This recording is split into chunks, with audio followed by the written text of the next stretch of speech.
Hai murid-murid, apa khabar semua? Mari bersama cikgu untuk sesi pembelajaran Bahasa Melayu berdasarkan buku teks. Tema Istimewanya Keluargaku, Unit 1, Bakat Istimewa, tajuk Sayangi Keluarga.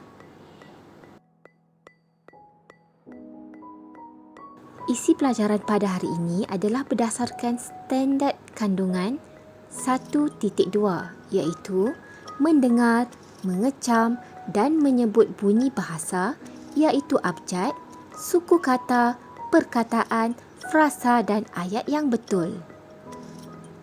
Dan standard pembelajaran 1.2.6 mendengar, memahami dan menyebut jenis ayat dan ragam ayat dengan struktur binaan ayat yang betul dan tepat.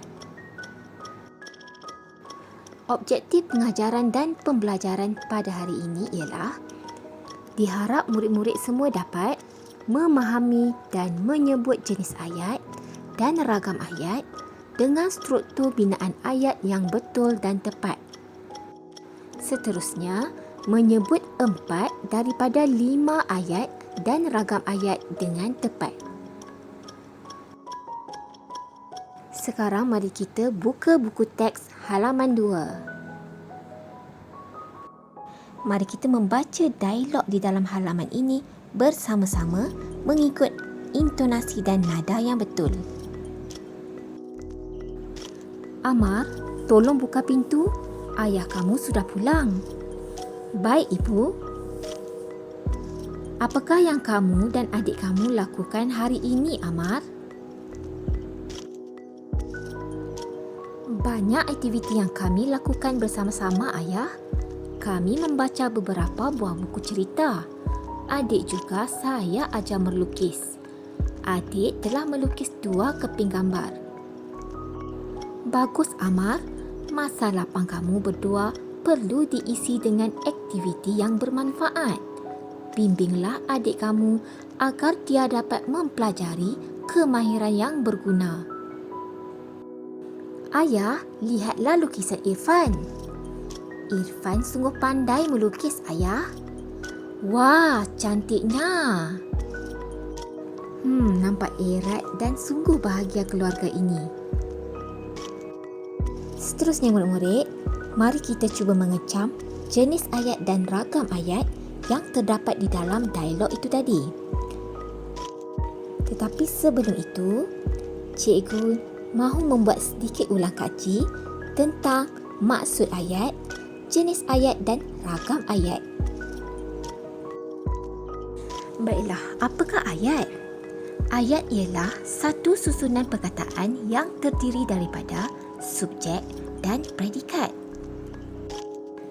Subjek ialah perkara yang diceritakan, manakala predikat ialah cerita berkenaan subjek tersebut.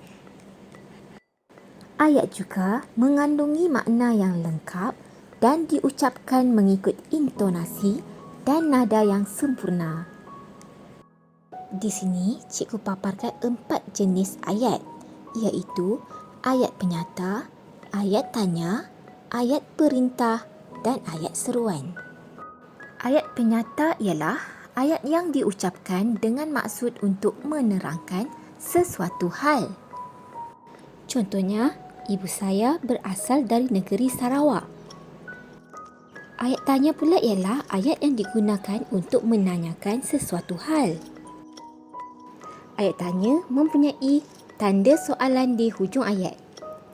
Ayat perintah pula ialah ayat yang digunakan untuk menimbulkan sesuatu tindakan seperti ayat menyuruh, melarang, meminta dan lain-lain lagi.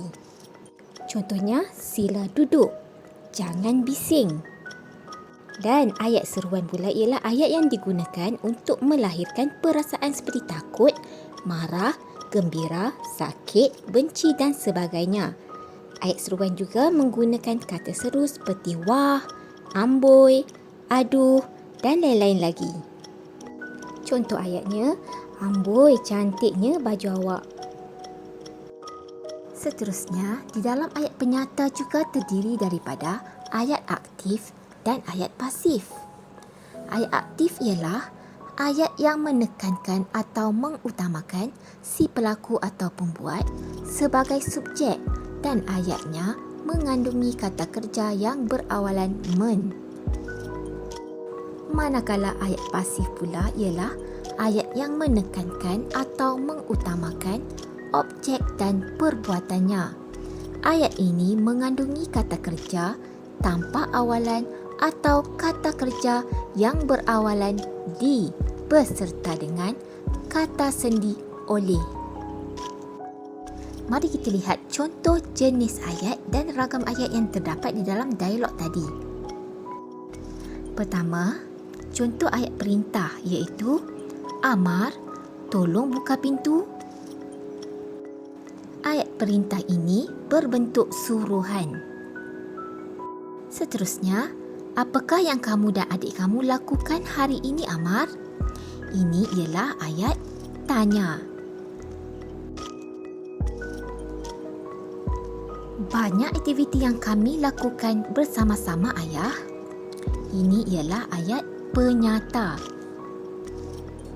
Kami membaca beberapa buah buku cerita. Cuba lihat penggunaan kata kerja yang dimulai dengan imbuhan mem menunjukkan ayat aktif. Masa lapang kamu berdua perlu diisi dengan aktiviti yang bermanfaat. Ada penggunaan imbuhan di situ menunjukkan ayat pasif.